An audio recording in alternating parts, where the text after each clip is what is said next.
Hey guys, so for my art, I really tend to work on things that I really know and I'm passionate about. The animals that I'm very familiar with are kind of what I gravitate towards. I don't want to work on something that's, out of my wheelhouse or I don't know anything about. On occasion you have to do a commission or something like that that you're just not comfortable with because you don't know that animal. But in most cases, I'm sticking with the animals that I'm really into. So one in particular is obviously the whitetail deer. I was born and raised in Pennsylvania in the outdoors. The main thing here is whitetail deer. Everybody that's into hunting, they love whitetail deer. That's a big thing here. It's a holiday in itself. It always was for us. We got the first day of deer season off every year for school. But for me, I was in the outdoors. I was into deer hunting in particular at the age of 12. That's when I could legally go out hunting. I was in that big time to start, and as soon as I could draw a bow back and I felt comfortable with it, I was out bow hunting, and I have been ever since. That's kind of my passion, more so than rifle season and all that, but that's a whole different story.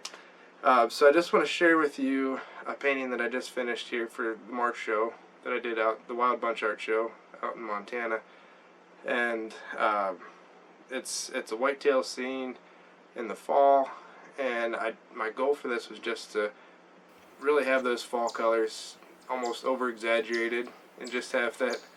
I just wanted that look where the buck was irritated and he was with his does, caught in that moment where he doesn't want to be bugged. So here's a time lapse of that, and I hope you enjoy it. If you have any comments or anything, just again please share. I'd love to hit up on some different subjects that you want me to reiterate on or whatever. So hope you enjoy the video, and like and subscribe if you do. Thanks.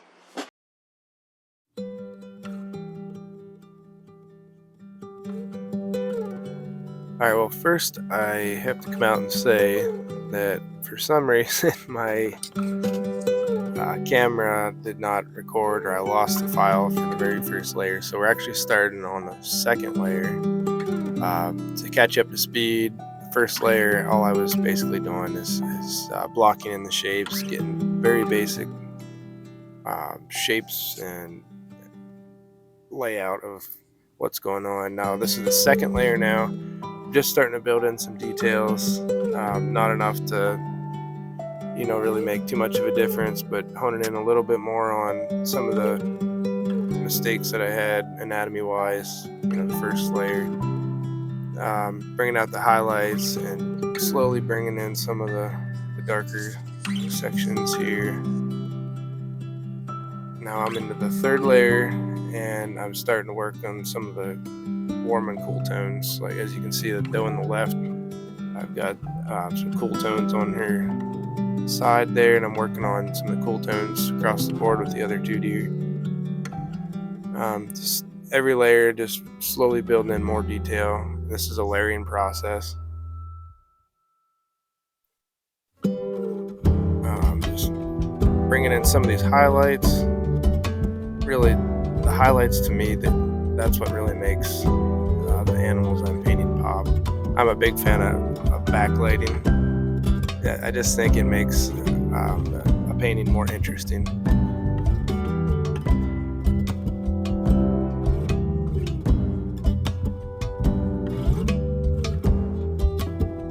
So I'm starting to bring in some lighter colors on the highlights on their backs. I started with some Naples yellow. Then the next layer on here, I'm actually putting in some brighter, almost whites on top, just to really make that punch. Time for the foreground a little bit. Attacking some of the details. Obviously not going into real far in-depth detail here, but laying some ground down for some details in the future.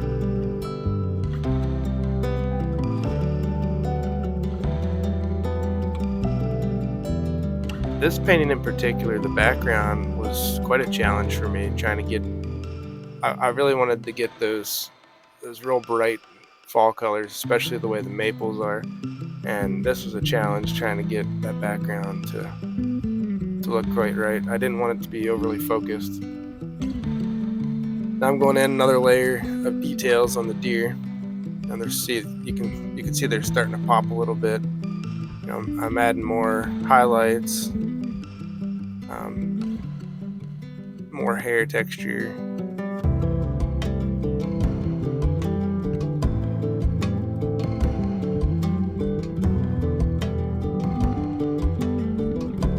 For me, it's the first layer is probably my exact favorite, and then this is probably about where it gets really interesting again for me.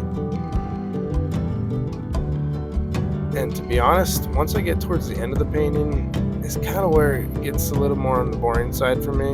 But obviously I know I need to go through and finish this thing up. But it's the process. It's where the big leaps come out, for me is when it gets really exciting.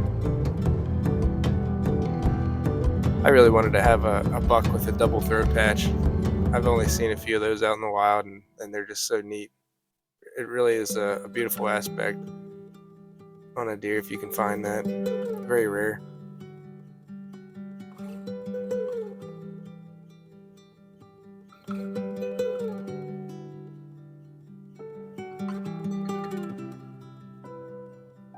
I just love the poses that these deer have.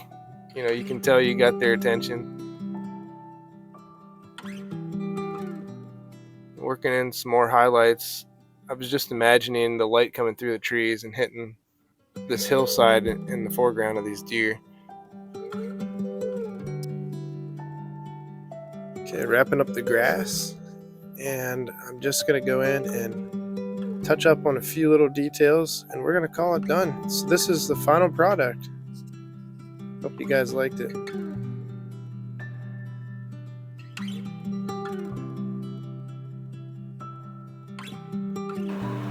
Well, thank you so much for watching the video. If you liked it, please like and subscribe. I do appreciate that if you could. Have a great day, and we'll see you next time. Thank you.